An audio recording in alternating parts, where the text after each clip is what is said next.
हज़रत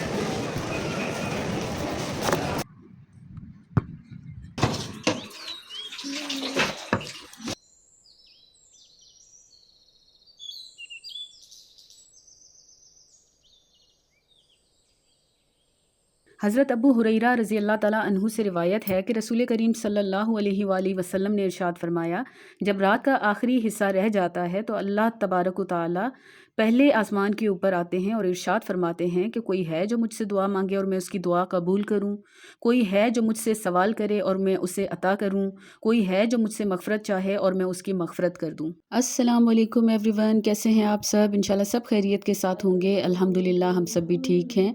अल्लाह का लाख लाख शुक्र है कि बड़े अरसे के बाद पहली मर्तबा ओमान में मुझे तहज्जुद नसीब हुई है और मैं इस चीज़ पर अल्लाह का जितना भी शुक्र अदा करूं वो कम है। जब उठ ही गई तो फिर उसके बाद मैं सोई नहीं, क्योंकि तहज्जुद पढ़ने के बाद फ़जर की अज़ानें हो गई, नमाज़ पढ़ी मैंने और मैंने सोचा कि चलें फटाफट जो है नाश्ता तैयार कर लेती हूँ।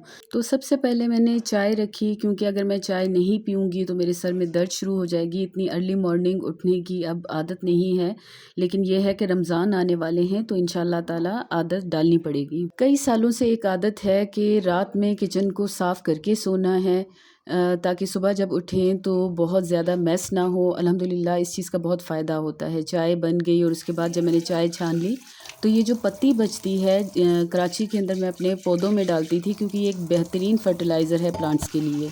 मगर यहाँ पर मेरे पास प्लांट्स नहीं हैं, लिहाजा मैंने डस्टबिन में डाल दी।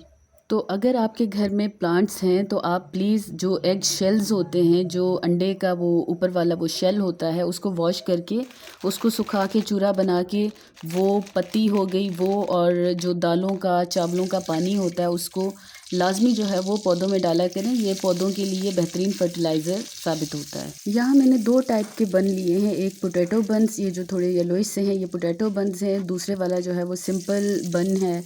तो जल्दी से मैं यहाँ पर बर्गर बना रही हूँ। ये बर्गर भी काफ़ी हेल्दी होते हैं, क्योंकि इसमें कार्ब भी है, इसमें प्रोटीन है, जो कबाब डाला है वो बेसिकली मीट है, ठीक है, सैलेड भी है इसके अंदर। तो अब इसको बॉक्स में रख रही हूँ ताकि इसका टेम्परेचर जो है वो थोड़ा सा मेंटेन रहे। अब चाय तो पहले ही तैयार हो चुकी थी, मैंने अपने लिए चाय निकाली, बिस्किट रखे होते हैं मैंने बिस्किट उठा लिया और मैं भी नाश्ता करने बैठ गई। अल्हम्दुलिल्लाह मेरा जी नाश्ता हो गया, शुक्र है उस मालिक का जो खिलाता है पिलाता है। ये मेरे घर से सूरज निकलने का मंज़र है, मुझे बहुत पसंद है यहाँ के व्यूज़। बच्चों को भी उठा दिया था, उनको भी नाश्ता दे दिया, अब वो कुरान पढ़ रहे हैं तो मैं किचन में आ गई ताकि मैं दोपहर के खाने की तैयारी कर सकूँ।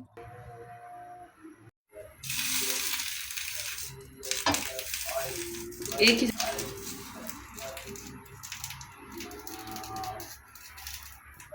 यूजुअली मैं डायरेक्टली चूल्हे के ऊपर बैंगन को रख के तो हीट दे के उसकी स्किन रिमूव करती हूँ, तो उससे ये होता है कि चूल्हा बहुत ही गंदा हो जाता था। आज मैंने सोचा कि चलें तवा रख के और इसके ऊपर इसको स्टीम ज़रा देते हैं, देखते हैं क्या रिज़ल्ट आता है। तो अल्हम्दुलिल्लाह बिल्कुल बेहतरीन रहा है, कोई इशू नहीं हुआ। माशाल्लाह माशाल्लाह से ये मेरे बेटे उसामा आ गए हैं। अब इनके होते हुए मुझे प्याज चॉप करने की ज़रूरत नहीं है, क्योंकि मेरे हाथ से ज़्यादा इनका हाथ तेज़ है। तो मुझे जब भी बहुत सारी सब्जियां चाहिए होती हैं तो माशाल्लाह ये आके मेरी मदद करते हैं। बस साथ ही ये है, मैंने प्याज चढ़ा दिया है और उसके बाद एक जो ट्रेडिशनल तरीका होता है भरता बनाने का, और वैसे ही मैं बना रही हूँ जैसे सभी बनाते हैं पाकिस्तान में। ऑयल डाल के उसके बाद मैंने डाली है लाल मिर्च और उसके बाद मैं हल्दी डाल रही हूँ। हल्दी डालने के बाद मैंने सफ़ेद ज़ीरा डाला है और साथ ही मैंने नमक भी डाल दिया। ये सब आपके टेस्ट के अकॉर्डिंग जाएगा, जितना आप खाना पसंद करते हैं। मेरे घर में ये है कि हम लोग थोड़ा सा ना हल्का खाते हैं, मिर्च मसाला वगैरह, चाहे ऑयल हो वो भी हम बहुत कम कंज्यूम करते हैं। ज़्यादा टमाटर नहीं है, 2 बड़े टमाटर मैंने डाले हैं और 4 हरी मिर्चें मैंने चॉप करके डाल दी हैं। बस हल्का सा इनमें चम्मच चलाना है, इनको भूनना नहीं है। बेसिकली भरते के अंदर हम लोगों को खड़ा मसाला ज़्यादा पसंद है, यानी कि चाहे प्याज हो या टमाटर हो तो वो खड़े होने चाहिए, यानी कि इस लुक में आने चाहिए, नज़र आना चाहिए। बैंगन का भरता हो और साथ नान हो तो मज़ा आ जाता है। नान यहाँ पर मिलते तो हैं मगर हस्बैंड चूँकि घर पे हैं नहीं, लिहाजा मैं गेहूं के आटे से ही नान बना रही हूँ। बस आटा गूंद के उसको मैंने ओवन में रख दिया, थोड़ी देर रेस्ट दिया है मैंने उसको तकरीबन आधा घंटा। तो उसके बाद अब दोबारा मैं इसको हल्का सा गूंदूंगी ऑयल लगा के, क्योंकि ज़ाहिर सी बात है इसमें यीस्ट डला है यानी कि ख़मीर, तो हाथों को ये चिपकता है। ऑयलिंग करके हम इसको थोड़ा सा गूंदेंगे ताकि इसका ग्लूटेन जो है ना वो थोड़ा सा एक्टिव हो जाए, क्योंकि सफ़ेद आटे के अंदर तो ऑलरेडी बहुत ज़्यादा एक लचक होती है, लेकिन गंदम के आटे में जो एक ब्राउन आटा होता है, व्हीट फ्लावर होता है, उसके अंदर इतनी ज़्यादा स्ट्रेच नहीं होती है। अब ये दूसरी मर्तबा मैंने इसको जो है वो एयर टाइट कर दिया है और ओवन में रख दिया है। तो ये देखें कि माशाल्लाह ये कितना फूल चुका हुआ है, डबल से भी ऊपर जा चुका हुआ है। अब इसको मैं निकाल के तो इसके पेड़े बना के और नान की शेप दे के इसको बेक करूँगी।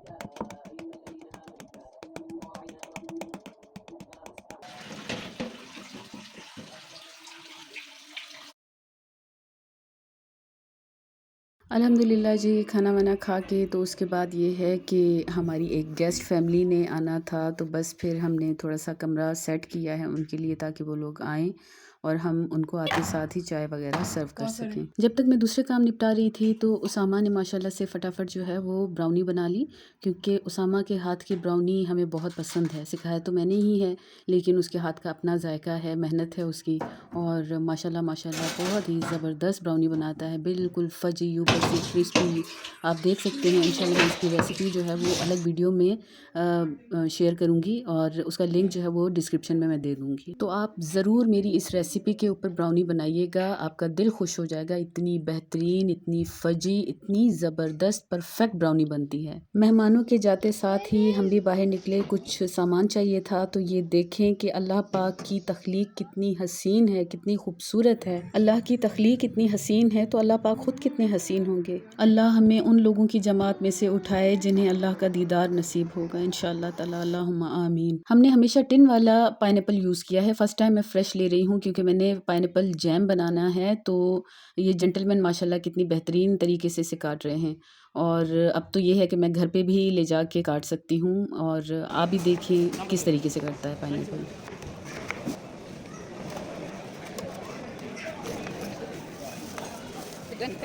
ये देखिए जी, फ्रेश रोज़मेरी, माशाल्लाह माशाल्लाह इतनी तेज़ खुशबू है इसकी, पुदीने से भी ना 4 गुना ज़्यादा।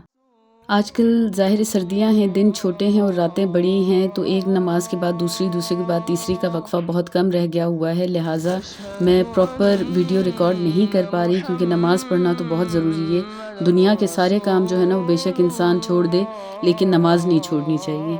तो उस चीज़ के लिए माज़रत कि मेरी कुछ वीडियोस का कुछ हिस्सा जो है वो इम्प्रॉपर होता है, जस्ट बिकॉज़ ऑफ कि मैंने नमाज़ पढ़नी होती है, तो रिकॉर्डिंग इतनी ज़रूरी नहीं है।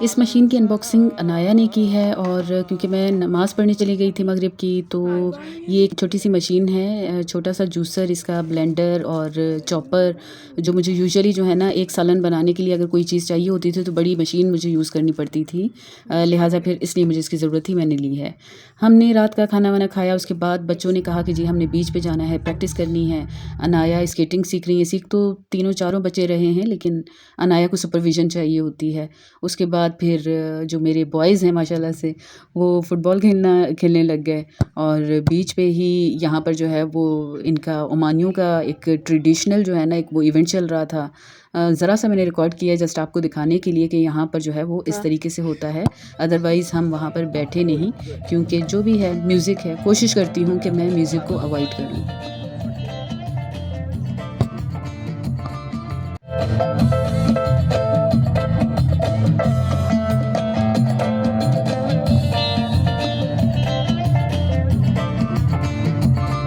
बस 1 घंटा बीच पे गुज़ारने के बाद तो अब हम वापस घर की तरफ जा रहे हैं। आज की वीडियो को बस यहीं पर वाइंड अप कर देते हैं। अगर आपको मेरी वीडियो पसंद आई है तो प्लीज़ लाइक, शेयर और सब्सक्राइब कर दीजिएगा, बेल बटन दबा दीजिएगा ताकि आने वाली हर नई वीडियो आप तक पहले पहुंच सके। खुश रहें, दुआओं में याद रखें, मेरी बहुत सारी दुआएँ आप सब के लिए। इजाज़त दीजिए, अल्लाह हाफ़िज़।